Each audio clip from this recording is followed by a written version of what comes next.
राम राम, नमस्कार, सत श्री अकाल। जैसा कि आप जानते हैं कि मेरा ये मानना है कि हमारे धर्म ग्रंथों में प्रकृति की बहुत बड़ी महिमा की गई है। इस कुदरत की बहुत बड़ी महिमा की गई है।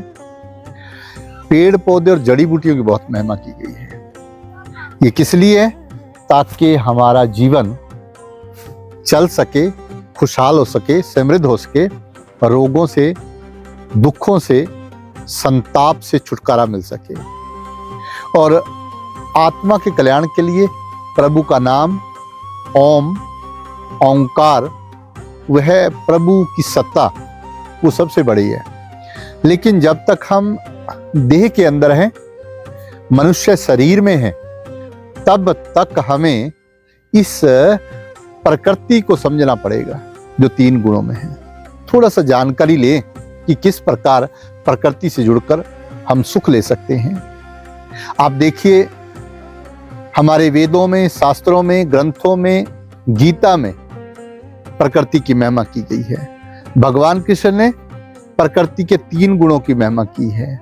भगवान राम ने प्रकृति के असंख्य अलग अलग प्रकार से, कभी अशोक वाटिका के रूप में, कभी हनुमान जी लक्ष्मण को जो औषधि लाके देते हैं ताजी जड़ी बूटी के रूप में, तो कभी वन में जाकर तरह तरह के पंचवटी में रह के अलग अलग पेड़ पौधे लगाकर हमें वनस्पति से जोड़ा ताकि हम सुख हासिल कर सकें।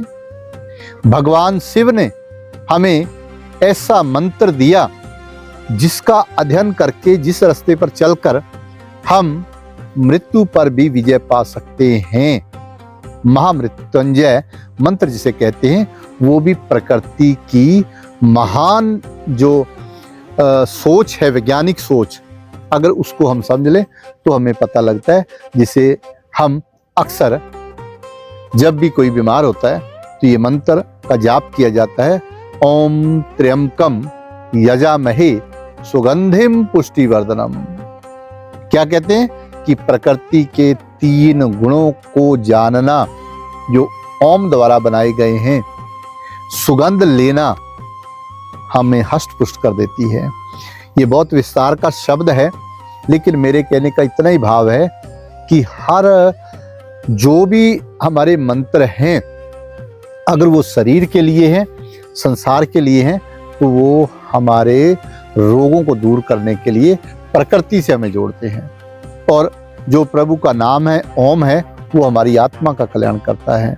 जैसे गुरु नानक देव जी कहते हैं, धूप मल आन लो, कि धूप जो करनी है, सुगंधी जो लेनी है, जड़ी बूटियों की लेनी है। पवन चवरो करे सगल बन राय फुलंत ज्योति। हमें वनस्पति से जुड़ना है। हम बहुत जल्दी आपको अलग अलग जड़ी बूटियां और पेड़ पौधों की जानकारी देने की कोशिश करेंगे ताकि हम इस मानव देह को आनंदित कर सकें, हम दुखों से बच सकें, हम संसार को संदेश दे सकें कि सनातन भारतीय जितनी भी परंपराएं हैं वो प्रकृति को ही सबसे बड़ा मानती हैं। जैसे कि कहा गया है, कुदरत कवन कहा विचार, वार्या ना जामा एक बार। जब ये जान लोगे तो आप बार बार प्रकृति पे बलिहार जाओगे। आओ इस संदेश से लाभ उठाकर समृद्ध जीवन की ओर बढ़े। नमस्कार, सत श्री अकाल।